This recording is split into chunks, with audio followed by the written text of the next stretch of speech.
Ration கடைகளில் மே, June மாதங்களுக்கான துவரம் பருப்பு, பாமாயில் அனைத்து குடும்ப அட்டைதாரர்களுக்கும் வழங்கப்படும் என்று உணவுத்துறை அமைச்சர் சக்கரபாணி தெரிவித்துள்ளார்.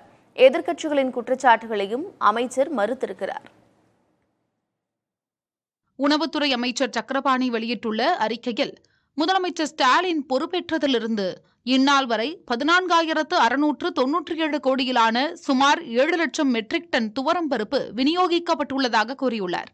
கடந்த 3 ஆண்டுகளில் 2.23 கோடி குடும்ப அட்டைதாரர்களுக்கு 64.62 கோடி பாமாயில் பாக்கெட்டுகள் வழங்கப்பட்டுள்ளதாகவும் அவர் தெரிவித்துள்ளார். மே மாதத்திற்கான பாமாயில் பாக்கெட்டுகள் 100 விழுக்காடு அனைத்து கிடங்குகளுக்கும் அனுப்பி வைக்கப்பட்டதாகவும், மே மாத ஒதுக்கீட்டில் 1.89 கோடி கிலோ துவரம் பருப்பில் 1.37 கோடி கிலோ வழங்கப்பட்டுள்ளதாக குறிப்பிட்டுள்ளார். மே மாதத்திற்கான துவரம் பருப்பு, பாமாயிலை குடும்ப அட்டைதாரர்கள் ஜூன் மாதம் முழுவதும் பெற்றுக்கொள்ளலாம் எனவும், தேர்தல் நன்னடத்தை விதிகளால் ஏற்பட்ட நடைமுறை சிக்கல்களை திரித்து எதிர்க்கட்சித் தலைவர் மற்றும் சிலர் தெரிவித்த குற்றச்சாட்டுகள் முறையானதல்ல எனவும் கூறியுள்ளார்.